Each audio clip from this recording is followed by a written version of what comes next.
Hey everybody, in this video we're going to take a look at how we can animate our character. In the first two episodes of this series we already had a look at how to create a map, and we also had a look at how we can create a player that moves. But something that we haven't yet done is animate the player. At the moment our player is still this small capsule, and today we're going to change that. So the first thing we're going to do is we're going to click on our player model, which at the moment is this capsule, in the scene view. Now do make sure that you are clicking on him in the scene view and not the game view, because in the game view you won't be able to select the player. So after you've selected the capsule, on the right hand side you'll see a component on our character called Sprite Renderer. Currently the sprite that is assigned to our player is this round capsule. You can also see that if you double click on the sprite, then it opens up in the bottom window. But we're going to navigate to a different folder, more specifically the folder called idle. And in this folder you'll find images of our character in an idle stationary position. If you click on this image at the moment, you'll see that multiple sprites are on one sheet. But in order to use them, we need to split the sprites up. So what we're going to do is we're going to click on the image and then go to the window that pops up on the right hand side, and we're going to change the sprite mode from single to multiple. And after we've done that, we're going to go and open up the sprite editor. And the sprite editor is really helpful because it allows you to split one big image into multiple smaller ones. So in the top navigation, you're going to click on slice, and then type is going to be automatic. And then you can click on slice. And once you've done that, you can click on apply on the top right hand corner over here, and that will apply your changes. Now compared to the situation before, you can now see that the individual images of our character appear separately because we've split the sprite sheet up. So the very first thing that we can do in order to get rid of that white horrible capsule is we can pull in an image of our stationary character into the sprite field, and you'll see that the image plops up in the scene view. So now we've been able to exchange the capsule with an image. However, in order to create an animated character, we need to create the animations first. So there are three animations that we need to make. The first animation is the one of our character in an idle position. Then we also need to make an animation of our character jumping, and the third and last one is an animation of our character running. Creating animations in Unity is really easy. All we need to do is to drag and drop images into the scene view. So starting off with the animation of our character in an idle position, we're going to select all the images and simply drag and drop them into the scene view. Then a window pops up asking us to save the new animation we've created. We're going to call the idle animation the idle_player animation.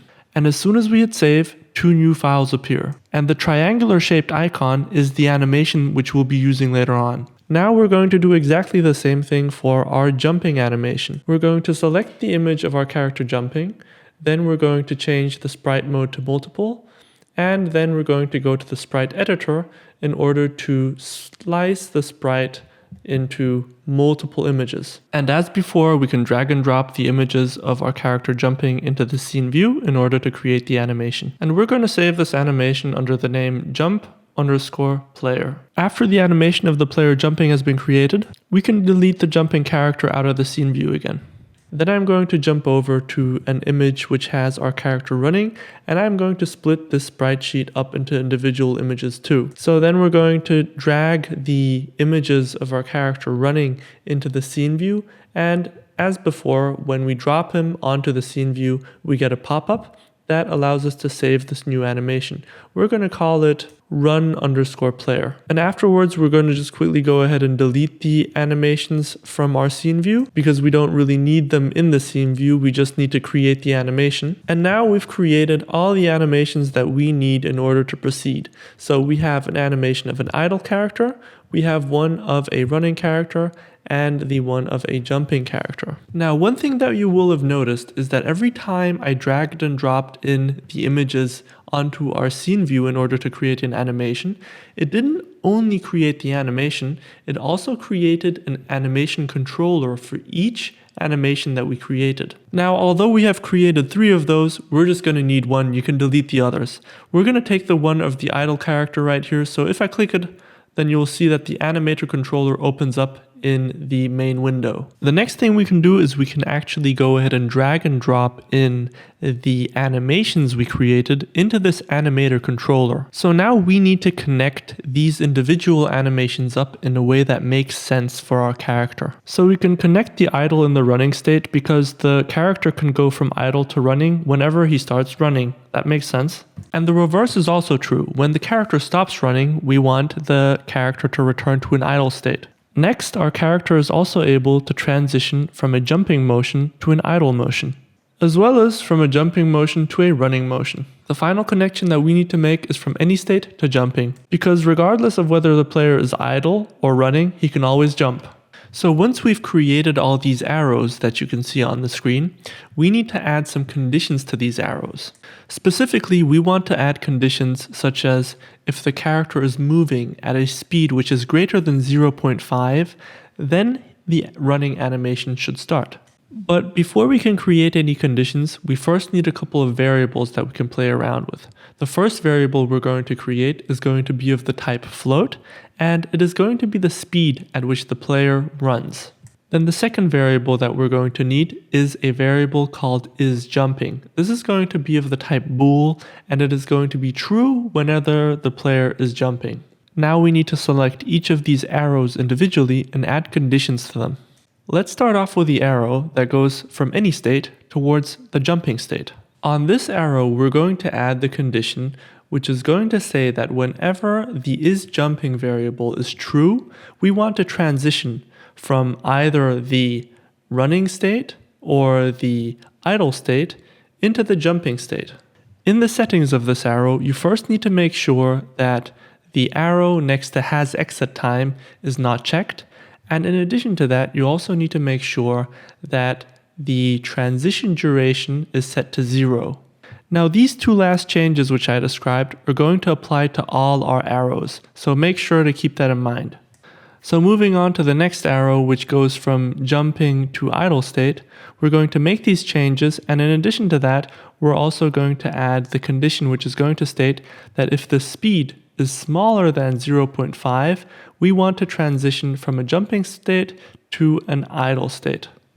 Next, the arrow which transitions from jumping to running, we're going to make the same adjustments to the settings, and then we're going to say that the speed needs to be greater than 0.5. Now let's move on to the transition that goes from the idle player to the running player. As with the previous transitions, we're going to remove the transition duration, and we're going to remove the exit time. And we're going to add a condition which states whenever the speed is greater than 0.5, the running animation starts playing.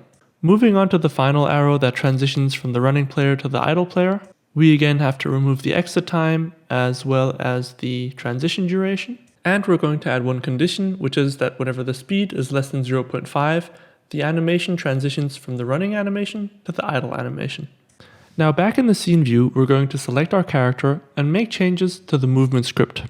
So let's go ahead and open up the movement script in VS Code. First, we're going to add a public animator to our script.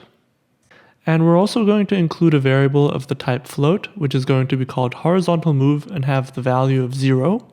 And finally, a public float called run speed, and we're going to set it to 4.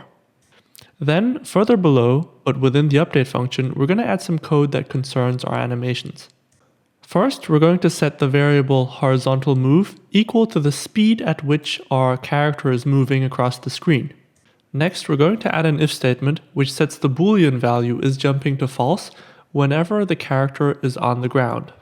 If, however, that is not the case, then in the else statement, we want to set the boolean value is jumping to true. Finally, we're going to set the speed variable equal to the speed at which our character is moving. Now we can save all the changes that we made and go back to the scene view in Unity. When we press play, you'll see that if we try and jump and walk around, our character is still not animated. So there's one last change that we actually do need to make. So we're going to pause the game and we're going to drag and drop the animator component into the animator slot in the movement script. In addition to that, within the animator component, we also need to specify the controller. Now the controller is that beautiful arrow diagram that we were working on before, and it is right over here. So we can drag and drop it into the controller and then save, and you'll see that from now on, our character is animated. So let's go ahead and press play and see what the result looks like. Now you can see that when I move the character, the corresponding animations play. However, I need to admit that this animation still does need a little bit of a cleanup, because at the moment when we try and move backwards to the left-hand side of the screen, you can see that the character still faces to the right. But nevertheless, I think that we learned a little bit about how animations work and how we can implement them in Unity. If you have any questions, then feel free to join the Discord community. I'll be leaving a link to it in the description down below. So we're going to leave it here for this video and see you in the next one.